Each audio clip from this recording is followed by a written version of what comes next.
So yeah, do you guys have a couple questions? I'm interested in your process, or like how it was playing this remarkable young girl. And also the film was dedicated to Eve, and I was wondering if you guys would be comfortable in sharing who Eve is? Yes. Why don't you go with the first one? Well, first of all, I just want to say thank you so much for sharing this dream with me.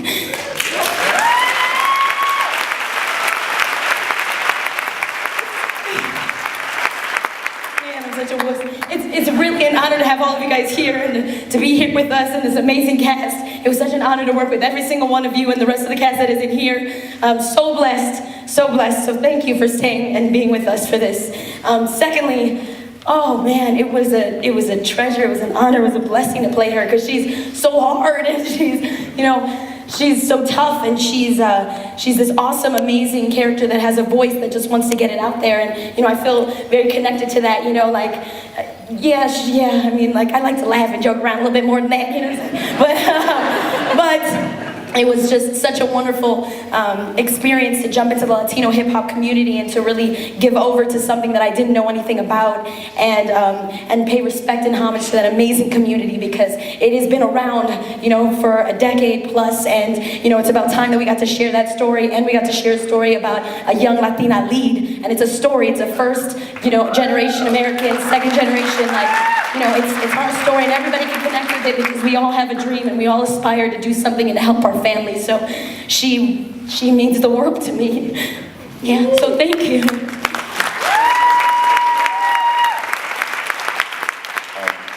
Regarding that question you had about the dedication to her.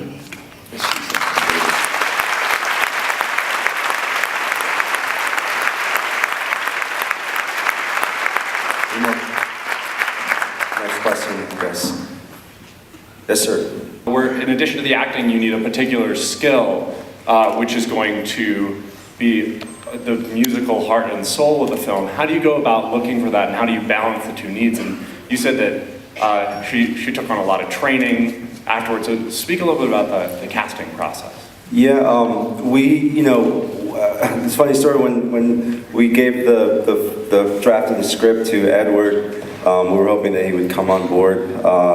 And he read it over the weekend and said that I'm in, but good luck finding our lead actress, because whoever it was had to carry, both those things. And so we talked to Kool-Aid, and she sort of opened up the floor to the female MCs in the Latin hip-hop world. And there's a lot of really talented ladies, and we met with some of them, spoke with some of them, and the idea being that we would have to train them as actors, because a lot of them, music is their thing. And so as we were going through that process, Gina was suggested to us by Jesse Garcia, another actor friend of ours. And Gina came into the audition, and she did this amazing dramatic scene, in tears, powerful, powerful audition. And at the end, she's like, she wipes her tears. She's like, all right, cool, one more thing I just want to throw at you. And we're like, yeah, go for it. And she raps. Like, she just free flows and does this amazing thing. It looked like it was free flowing to us.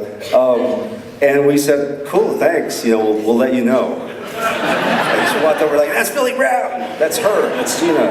And we called her 2 hours later, and we were like, please do our movie. And I was like, no.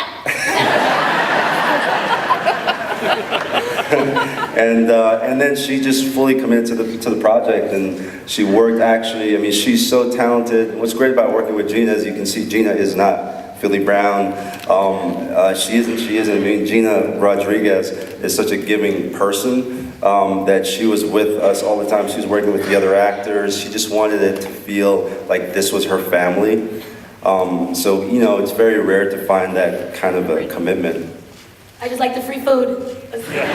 And just to speak to that one thing, we had the film as a go with our financing in place before we found Gina. And to make an independent film, I think you have to have a supreme belief that you're making the film.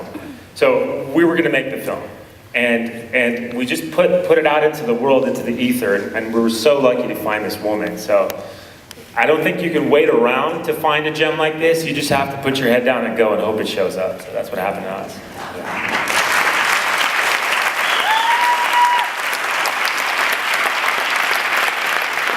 Any other questions?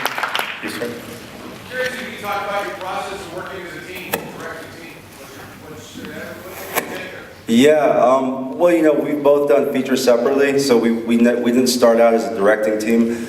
We did a feature called Bedrooms the year before last, where we sort of started our creative process of learning how to work with each other, where we each directed a segment of the film, along with Victor Turan, Yusuf's writing partner at SEMA. But for this movie, we had the conversation, all right, well, you work with the actors, I'll work with the camera department, or vice versa, but we couldn't come to an agreement there because we didn't want to give that up, but I decided that. So what we did was we sat in a room for about 3 or 4 weeks, and we blocked out every scene, acted them out ourselves, and did our shot list, and just sort of got on point with one vision for the film, because we only had 25 days? 26 days. Insert day. Yeah, they had 1 insert day, 25 shoot days to shoot the movie, and we knew that we could not have a creative argument on set, so we had to get it all out in one room. We basically just locked ourselves in a room and figured, pumped heads there and knocked it out. And our pace was so breakneck that it became an advantage. It's like you can take anything and make it into an advantage because, on cut, Mike runs in this direction, I run in that direction, he talks to this person and that person, and we grab each other and we're like, you say this, okay, go. And then, so we're just bouncing around, and the trippy thing is with the director is like the force of the project, right? Not always the smartest or the bravest or whatever, but they sort of push the process forward, right? And I think we decided that if you have 2 of these entities, 2 of these forces pushing this project forward, we both would have to give up something, but we felt that we would gain something bigger, and so far it's worked out, so. Music, the challenge was there had to be a progression in the music. None of it could suck. Like, it all had to be good, but different, right? So it starts out, it's kind of slam poetry-ish, a little spoken word, that was the inspiration of the script when I went to the slam poetry showcase and I saw this woman just kill it.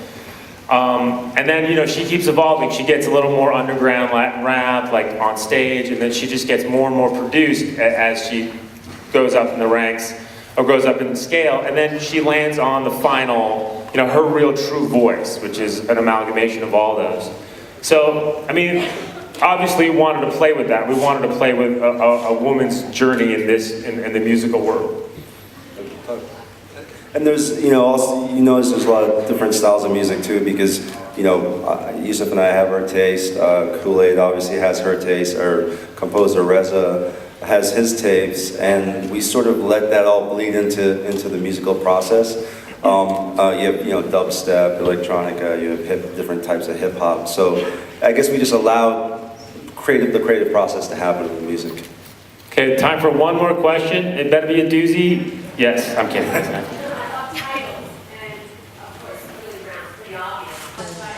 Well, in the hip hop world, titles are pretty important. They stand for a lot. We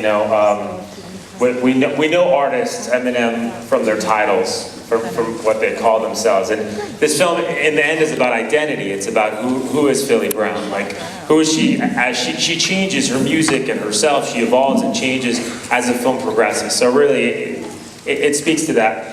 And then that's like the official answer, but in reality, it's just when I wrote it, it was Philly Brown. Like, there wasn't any other choice. And thanks so much, guys. Really appreciate it. You guys